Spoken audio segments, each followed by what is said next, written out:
Welcome back. Is Cardano dropped from their project in Africa? Well, it appears that may actually be the case. We're going to go through all of it today. I'm going to show you some of the history of Cardano in Africa, but we're going to be starting right here with the Addis standard from Addis Ababa in Ethiopia. Ethiopia has now announced that they're rolling out student IDs integrating biometric data to issue Theta. Ethiopia's Ministry of Education and the National ID Program have announced the adoption of biometric digital ID as the official student ID for all educational institutions. This move is part of Ethiopia's efforts to digitize and modernize the education sector.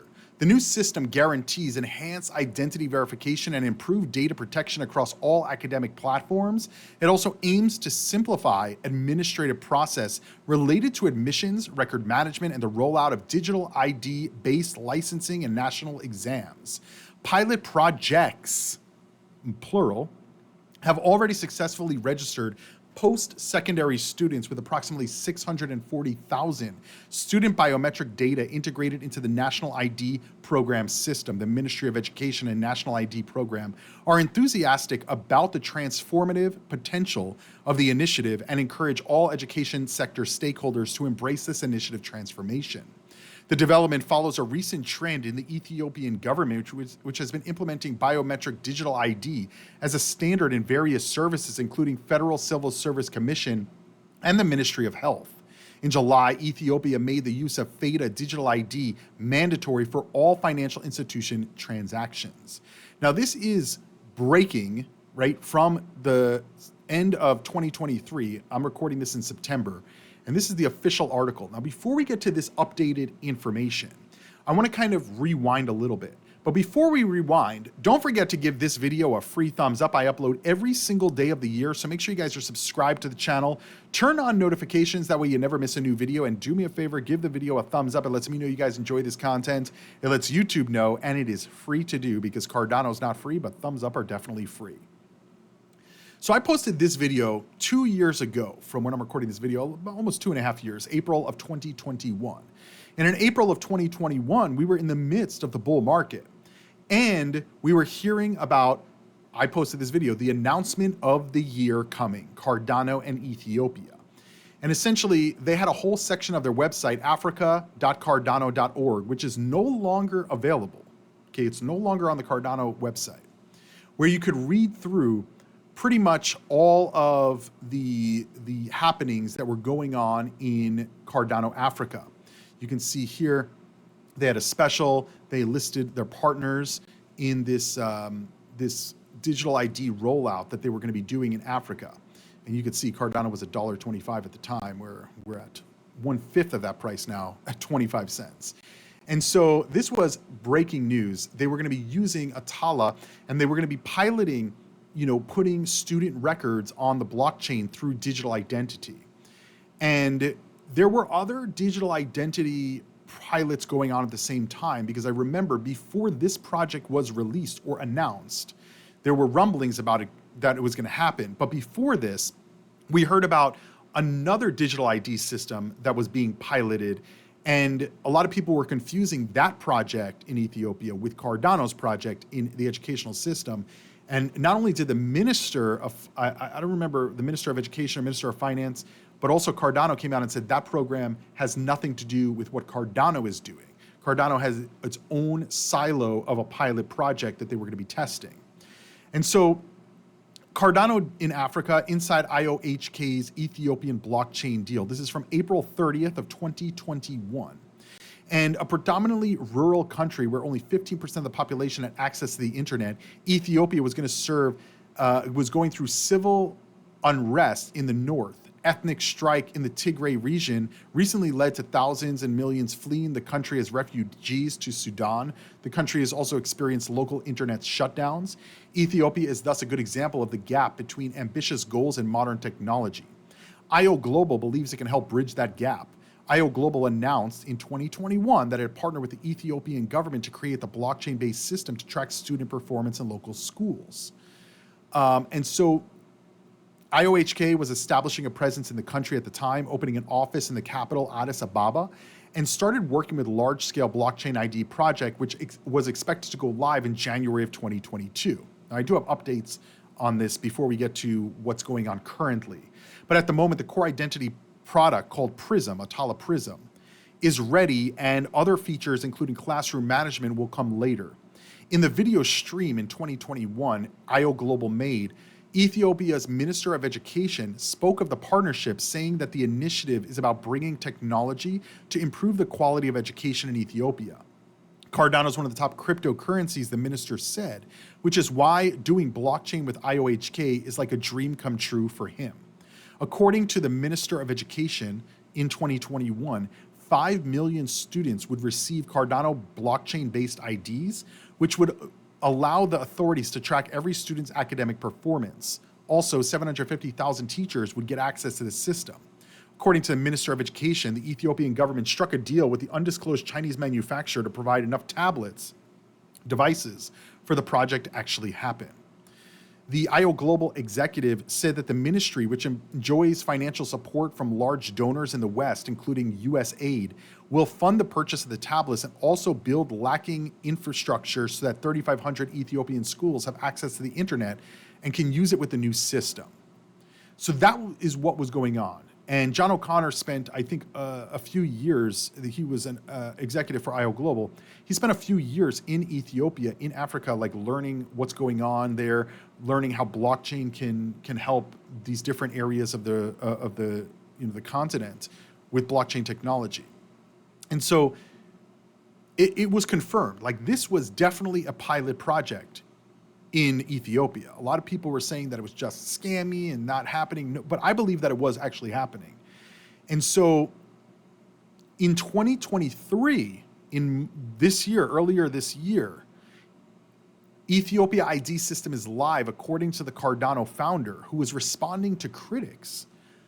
Now, Charles Hoskinson in 2023, early in the year, he responded at critics from the crypto community who claimed that the 2021 national ID deal between the blockchain company and Ethiopian government had been laid to rest. According to critics, the government opted for its digital ID system after it got tired of waiting for Cardano's development team, as they were too slow. Hoskinson described the claim as slanderous, saying that the Ethiopian government currently uses Cardano ID solutions. The Cardano founder agreed that Ethiopia has different ID systems in operation. Again, going back to the original thing that I showed you, they said pilot projects. So multiple pilots were ongoing in Ethiopia. But he clarified that the contract that IO Global and Cardano had was with the Ministry of Education, which was never intended to be a national scale ID system.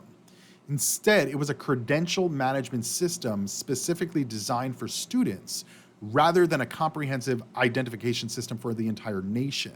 And I agree. That's what I always interpreted it as. But a lot of Cardano critics or people who were critiquing the project said that they're no longer using Cardano's project, right? But Charles Hoskinson wrote on X, a Ministry of Education deal was never a national scale ID system. It was a credential management system for students. It can plug into an ID system or be upgraded to one. Meaning there may have been a national ID system, but the student system was going to be completely separate. Hoskinson stated that the student ID system could be part of a more extensive ID management program in the future, although it was not initially designed for that purpose. Additionally, Hoskinson said in March of 2023 that the system is live and is expected to cover 1 million students before the end of 2023. Originally, the contract was to cover 5 million students by the end of 2021, but the war stalled the progress, according to Hoskinson. The war started in 2022, so I don't know how that could have stalled it, but whatever.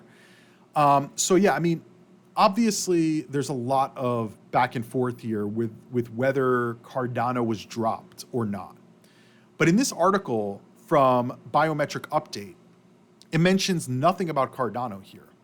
It says Ethiopia's national ID program and Ministry of Education have announced the biometric digital ID has been adopted as the official student ID across educational institutions.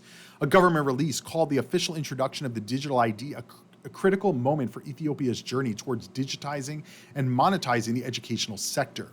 The system promises robust identity verification across all academic platforms as well as improved data protection. It aims to streamline administrative functions with regards to admissions, record management, and the FADA digital ID-based licensing and national exam rollout. Pilot projects have already registered post-secondary students. The release states that around 640,000 students' biometric data was migrated into the national ID system for the FADA ID generation. So again, they're integrating it, migrating it from the student system to the national ID system, which again, according to Hoskinson, these are different systems. Both the Ministry of Education and the National ID program are hopeful about the transformative capabilities of the endeavor and urge all stakeholders in the education sector to fully embrace this innovation transition. So we don't know. I mean, this article doesn't even state it either. But I am very curious at this point if Cardano is still involved in Africa, in Ethiopia. Because again, going back to this video from 2021, africa.cardano.org was a website, and it had all the information about this partnership between Cardano and Ethiopia. And this site is no longer there. Maybe it's just they updated their sites and they didn't maintain this area of the site, or I don't know. But, you know, are all the projects that launch on Cardano or any blockchain for that matter going to be a success? The answer to that is absolutely not, right? You know, this was a pilot project. Pilot project is supposed to test out, see if it works, see if it accomplishes what the goals are, see what kind of hurdles and roadblocks are in place, and make adjustments. And if those adjustments are going to, you know, migrating to the national ID system and no longer using just an educational system or using another blockchain or another technology to, you know, to drive this program, there's many different views that you can have on this. But at the end of the day, the question still remains, is Cardano involved in the student identity system now, right? This is about 6 or 7 months after Cardano critics said that the project in Africa was dead. And Charles Hoskinson said no, that it's still there and it's still in operation utilizing the Cardano blockchain. But now that we have this other information about they're rolling out student IDs and integrating biometric data, I don't know. I question whether Cardano is still using this program in Africa. And if not, that's fine. I think some clarity would be important. And some of the learnings from that pilot project are also very important, because any other ecosystem, whether it's educational ecosystem, whether it's colleges, whether it's, you know, supply chain, they want to see like what works well and what doesn't work well. And even though this was for digital identities for educational records, this kind of implementation of this technology, you could still learn from that about how it would work in supply chain. What were some of the hurdles? What were some of the successes? What were some of the ease of use and adoption cases for this pilot? And what were some of the opposites of that, right? What were those hurdles? What were the issues? What made it difficult for people to use or understand or grow the project? I think all of this is good learnings, regardless if it worked out or not. But yeah, I definitely am wondering whether Cardano was dropped in Ethiopia or not. Let me know what you guys think down below in the comments of the video. If you guys have any other information on this, let me know also in the comments. You know, I'm still bullish on Cardano. I mean, again, a pilot project does not have to turn into a full-on, you know, rollout. I think that Cardano getting this kind of integration in Ethiopia to begin with was huge for the chain. You know, people in the ecosystem were so excited about this, and it brought new possible use cases and new ideas to the table. So this is not a negative thing if they're not using it anymore, but I think it's important that the community understands whether Cardano's system is, number one, still being used in Ethiopia, and number two, how that plays in with the rollout of this biometric data integration of student identity with FADA. Let me know your thoughts in the comments below. Don't forget to give the video a thumbs up. I have over 3,000 videos on this channel dating back to 2018 for you guys to enjoy. Hopefully you guys enjoyed today's video. I'll see you tomorrow. Invest responsibly, do your own research, and crypto on.